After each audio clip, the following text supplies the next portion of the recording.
हम्म, सुनने वालों के लिए एक ऐसे दृश्य की कल्पना करना किसी को भी सिहरन से भर सकता है।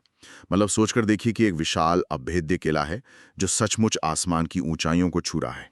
हम्म। और उस पहाड़ी किले के ठीक नीचे दूर दूर तक फैले मैदानों में एक ऐसी विशाल सेना ने डेरा डाला हुआ है जिसका कोई अंत ही नजर नहीं आता। बिल्कुल एकदम अंतहीन। हाँ, और उस किले के अंदर अंदर बस चंद हजार योद्धा बचे हैं। मतलब उन्हें पता है कि रसद खत्म हो रही है, गोला बारूद जवाब दे रहा है और बाहरी दुनिया से कोई मदद नहीं आने वाली। सही बात है। लेकिन अगर कोई उस वक्त उनकी आंखों में झांक कर देखता ना, तो वहां खौफ का एक कतरा भी नहीं मिलता। उनके लिए मौत एक निश्चित सच्चाई बन चुकी थी। लेकिन समर्पण उनके शब्दकोश में था ही नहीं। और देखिए, ये किसी फिल्म या उपन्यास का काल्पनिक दृश्य नहीं है। ये 16वीं शताब्दी के भारत की एक ऐसी जमीनी हकीकत थी जिसने उस समय के सबसे ताकतवर साम्राज्य की नींव हिला दी थी। बिल्कुल। यह इतिहास के पन्नों में दर्ज एक ऐसा अध्याय है जहां मानवीय साहस अपनी चरम सीमा पर था। जब मैंने शौर्य चक्र टेल्स द्वारा साझा की गई इस विस्तृत ऐतिहासिक रिपोर्ट को पढ़ना शुरू किया, तो मुझे लगा कि ये सिर्फ एक और युद्ध का विवरण होगा। हाँ, आमतौर पर ऐसा ही लगता है। हाँ, लेकिन जैसे जैसे पन्ने पलटते गए ना, ये 1567-1568 में हुई चित्तौड़गढ़ की घेराबंदी की कहानी एक ऐसे थ्रिलर में बदल गई जिसने मुझे पूरी तरह से जकड़ लिया। बिल्कुल, ये कहानी ही इतनी प्रभावशाली। आज की इस गहरी चर्चा का उद्देश्य सिर्फ ये जानना नहीं है कि कौन जीता और कौन हारा।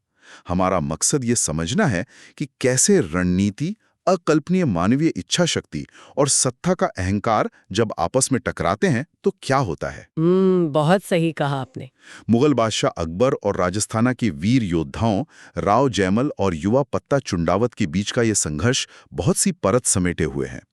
अगर हम 1567 के उस दौर पर नजर डालें तो अकबर उत्तर भारत और मालवा को लगभग रौंदते हुए मेवाड़ की ओर बढ़ रहा था। हाँ, वो लगातार आगे बढ़ रहा था।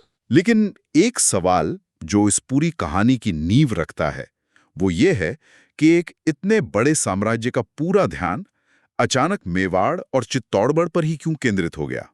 मतलब ऐसी क्या खास बात थी। देखिए, इसके पीछे बहुत सी व्यवहारिक और कूटनीतिक वजहें थीं। किसी भी साम्राज्य के विस्तार के लिए अर्थव्यवस्था सबसे जरूरी होती है। अच्छा, तो मामला सिर्फ जमीन का नहीं था। बिल्कुल नहीं। उस समय दिल्ली से गुजरात के बंदरगाहों तक जाने वाला जो सबसे अहम और समृद्ध व्यापारिक मार्ग था ना, वो मेवाड़ से होकर गुजरता था। ओह, समझ गया। मुगलों के लिए इस मार्ग को पूरी तरह सुरक्षित करना और उस पर नियंत्रण पाना बहुत जरूरी था। अच्छा। और दूसरी तरफ एक बड़ी राजनीतिक चुनौती भी थी। वो क्या? मेवाड़ के महाराणा उदय सिंह ने अकबर की अधीनता स्वीकार करने से साफ इनकार कर दिया था। इसके अलावा महाराणा ने मालवा के शासक बाज बहादुर और मुगलों के खिलाफ विद्रोह करने वाले कुछ मिर्जाओं को अपने यहाँ सम्मानपूर्वक शरण दे रखी थी। अरे बाप रे, मतलब सीधे शेर के मुंह में हाथ डालना। हाँ, एकदम। एक तेजी से उभरते हुए महत्वाकांक्षी साम्राज्य के लिए ये कोई छोटी बात नहीं थी। ये एक सीधी और खुली चुनौती थी जिसे नजरअंदाज करना अकबर के लिए संभव ही नहीं था। इसका मतलब है कि मेवाड़ मुगलों के वर्चस्व के रास्ते में एक बहुत बड़ी दीवार बन गया था। एकदम सही। और इसी दीवार को तोड़ने के लिए अकबर 80,000 सैनिकों की एक विशाल फौज और उस दौर के सबसे आधुनिक तोपखाने को लेकर चित्तौड़गढ़ पहुंच जाता है। सामने था 700 एकड़ में फैला एक ऊंची और खड़ी पहाड़ी पर बना चित्तौड़गढ़ का अभेद्य दुर्ग। लेकिन जब मैंने रिपोर्ट में आगे पढ़ा तो महाराणा उदय सिंह का एक फैसला देखकर मैं सचमुच हैरान रह गया।